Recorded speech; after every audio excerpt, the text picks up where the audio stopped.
الحمد لله نحمده ونستعينه ونستغفره ونؤمن به ونتوكل عليه ونعوذ بالله من شرور انفسنا من يهده الله فلا مضل له ومن يضلله فلا هادي له واشهد ان لا اله الا الله وحده لا شريك له وأشهد أن سيدنا وسندنا ومولانا محمدا عبده ورسوله أما بعد فأعوذ بالله من الشيطان الرجيم بسم الله الرحمن الرحيم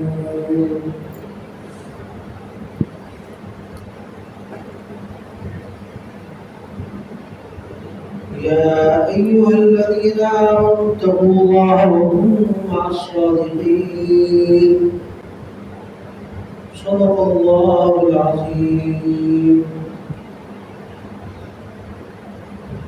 میرے واجب الاحترام قابل صد احترام دوستوں ساتھی بزرگوں، الحمدللہ آج کا دن ہمارے لیے بہت ہی خوشیوں سے اور اللہ کی نعمتوں سے اور اللہ کی عنایات کے ساتھ مختلف طریقوں سے مختلف فتوحات کے ذریعے آج کے دن کو ہم منا رہے ہیں۔ اس میں سب سے بڑی کامیابی جنگ بندی کا جو معاہدہ ہوا، اللہ کرے کہ یہ معاہدہ دائمی ہو اور کافی دیر تک چلتا رہے، کیونکہ اس سے کچھ عرصہ پہلے ایک معاہدہ ہوا تھا جس کو چند دنوں کے بعد ہی ختم کر دیا گیا۔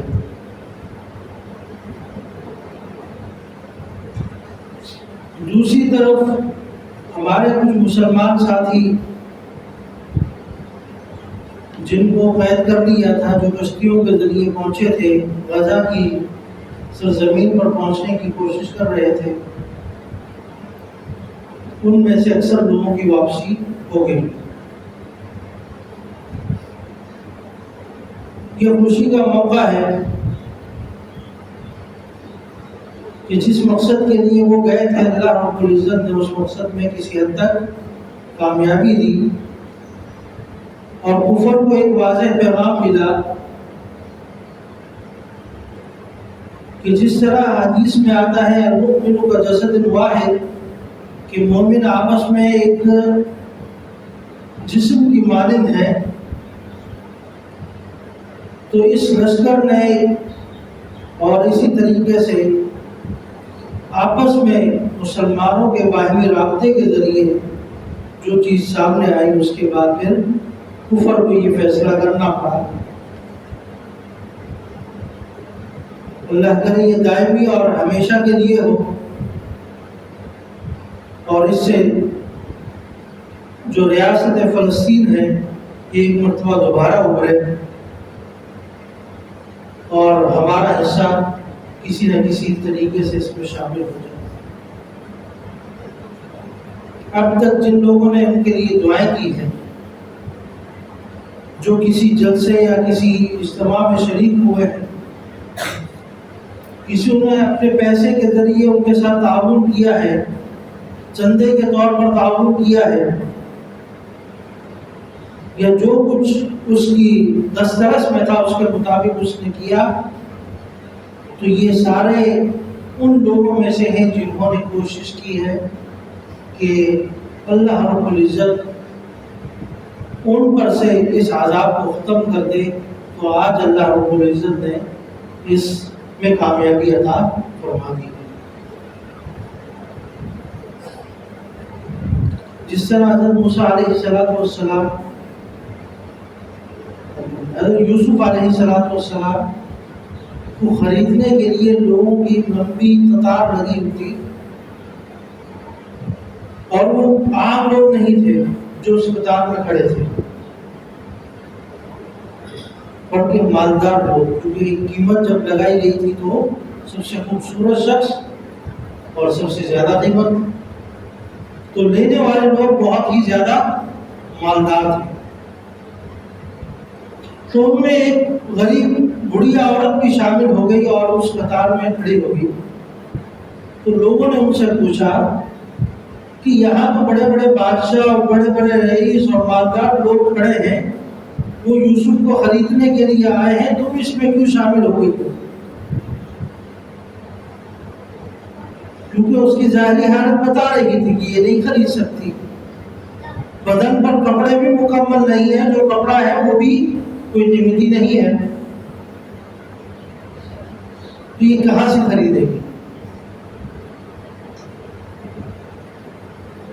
بڑھیا کہنے لگی کہ مجھے علم تو ہے، میں جانتی تو ہوں کہ میں حضرت یوسف علیہ السلام کو خرید نہیں سکتی، لیکن جب بروز قیامت اللہ رب العزت کی عدالت لگے گی تو اس وقت میرا نام بھی یوسف کے خریدار میں شامل ہو جائے گا۔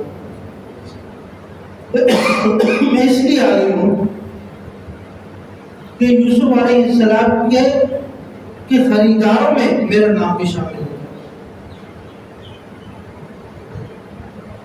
اسی طرح کا ایک واقعہ اور بھی ملتا ہے۔ حضرت ابراہیم علیہ السلام کو جب آگ میں ڈالا گیا، روایات سے پتہ چلتا ہے کہ وہ آگ اتنی شدت کی تھی کہ اس آگ کے اوپر سے اگر کوئی پرندہ بھی گزرتا تو وہ بھی جل کر نیچے گر جاتا۔ اس کی تپش اتنی اٹھ رہی تھی کیونکہ کئی عرصے تک اس آگ کو جلایا گیا تھا، اور حضرت ابراہیم علیہ السلام کو اس پر ڈالا گیا۔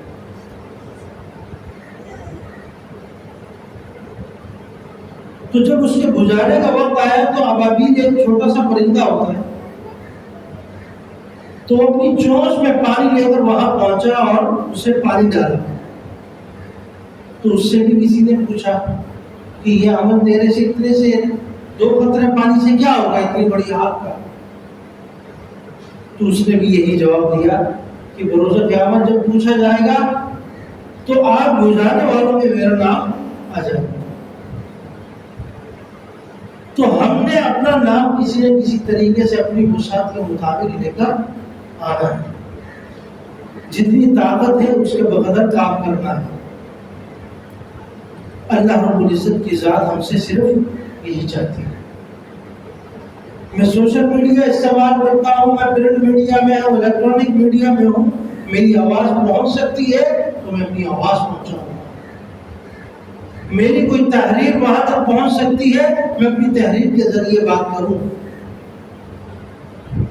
میں چند لوگوں کو جمع کر کے ایک احتجاج، ایک اجتماع منعقد کر سکتا ہوں، میں یہ کروں تاکہ لوگوں کو پتہ چلے۔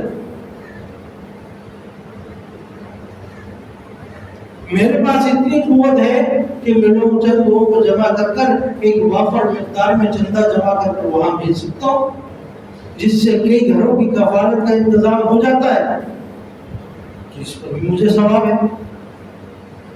تو میں ان لوگوں میں سے ہو جاؤں گا کہ میں جنگ میں تو شریک نہیں، لیکن پیچھے رہ کر ان کی مدد کر رہا ہوں، ان کو کھانا پہنچا رہا ہوں، ان کی ضروریات کا انتظام کر رہا ہوں۔ اس میں میری کامیابی۔ میں نے آپ حضرات کے سامنے ایک تلاوت کی، یا ایھا الذین آمنوا اتقوا اللہ وکونوا مع الصادقین۔ اے ایمان والو، اللہ سے ڈرو اور سچے لوگوں میں ہو جاؤ۔ اپنے آپ کو سچے لوگوں میں شمار کرنا شروع کر دو۔ بری صحبت سے بچو، برے ماحول سے بچو،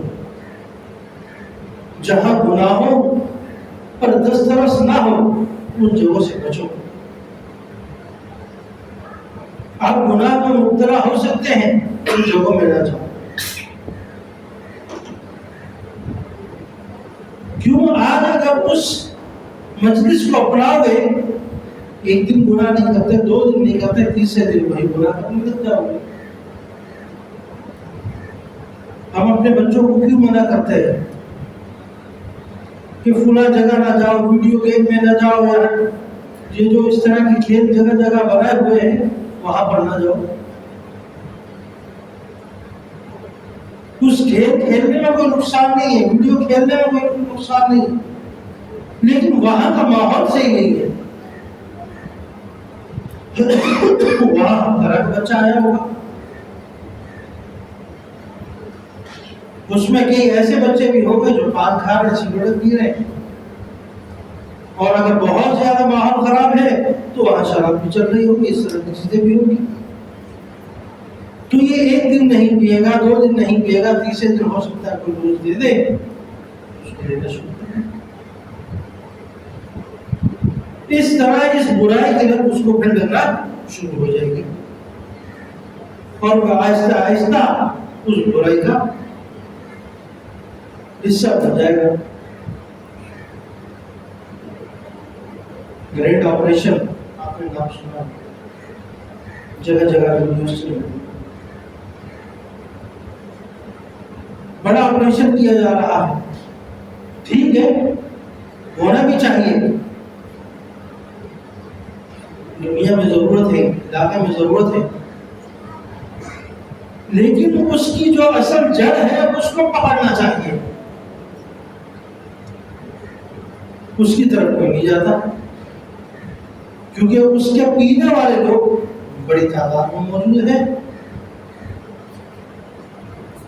وہی ہمارے چرسی بھائی جو ہیں وہ خود ہی بتا رہے تھے کہ ہم اس کو چھوڑنا چاہتے ہیں، لیکن جو اس کی اصل جگہ ہے اس کو ختم کر دو تو یہ ختم ہو جائے گا، اس کو ختم نہیں کرتے۔ وہ عام بک رہی ہے کیونکہ اس کی وجہ سے ایک اچھا خاصی فنڈنگ آ رہی ہے، اس کو ختم کر دیا تو پھر ہمارے گھر کیسے چلے؟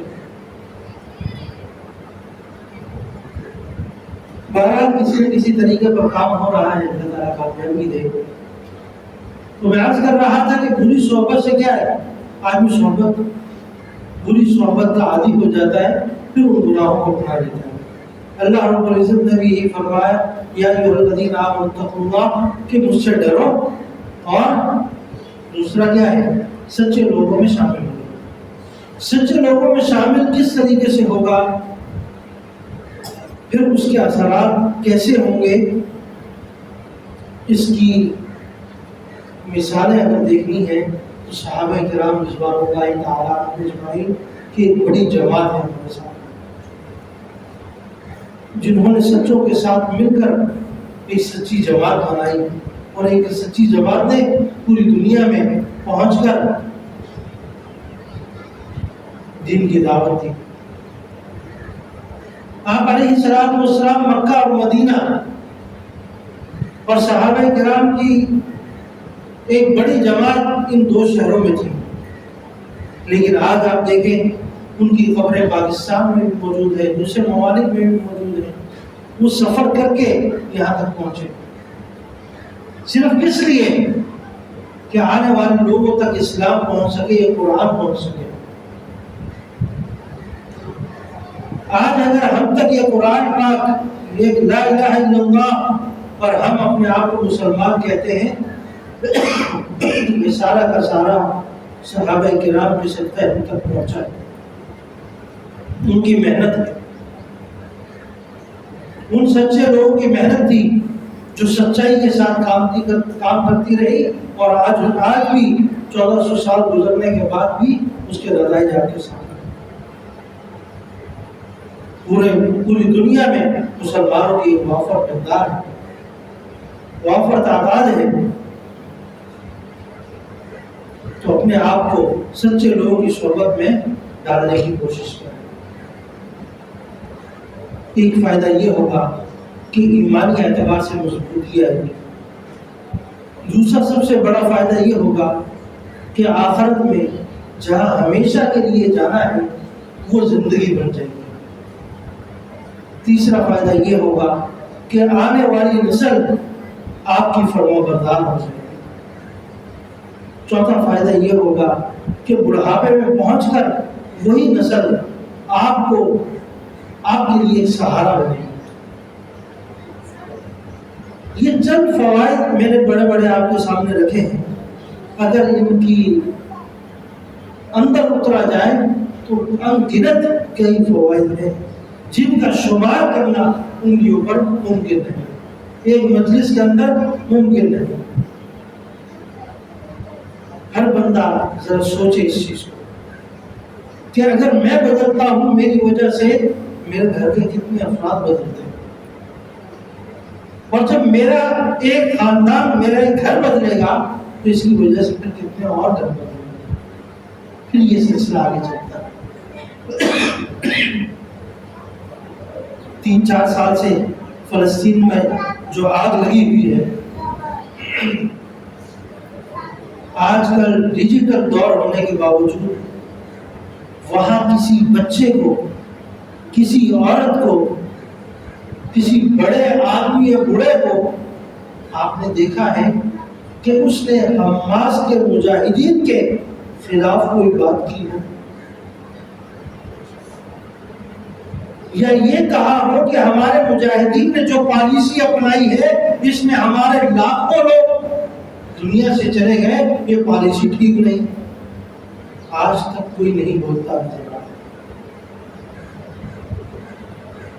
یہ کیا ہے؟ یہ ایک دن کی محنت نہیں، اس پر صدیاں لگی ہیں،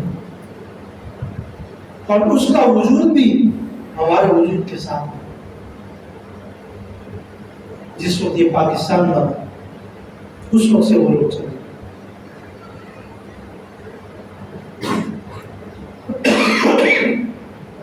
مسجد اقصیٰ کی حفاظت کی، انہوں نے اپنے بچوں کے اندر یہ بات ڈالی، اور ان کا بچہ ایک معمولی سا چھوٹا سا جس کو صحیح الفاظ میں بولنا نہیں آتا، وہ بھی اللہ اکبر کے نعرے لگا رہا ہوتا۔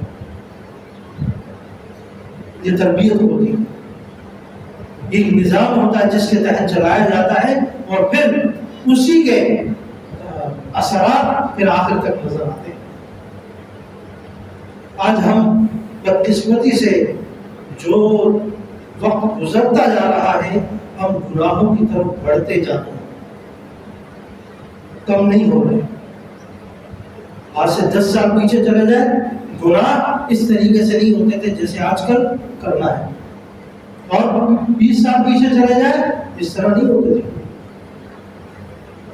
ہمیں یاد ہے، ہم کو اتنی بڑی عمر کے نہیں ہیں، ٹی وی رکھنا ایک معیوب سمجھا جاتا تھا، لیکن آج ہر ایک کے ہاتھ میں ٹی وی موجود ہے۔ آپ کہاں اس کو مسجد میں بیٹھا ہے، جیب میں موجود ہے، گھر کے اندر اکیلا ہے، جہاں کچھ بھی دیکھے کچھ بھی کرے۔ تو گناہ کرنے میں آسانیاں ہو چکی ہیں، اور نیکی کرتے ہوئے مشکلات ہوتی جا رہی ہیں۔ اللہ تعالیٰ عمل کی توفیق عطا فرمائے، اور ان نئی ٹیکنالوجی کو، نئی چیزوں کو اللہ رب العزت کی بتائے ہوئے حکموں کے مطابق استعمال کرنے والا ہے۔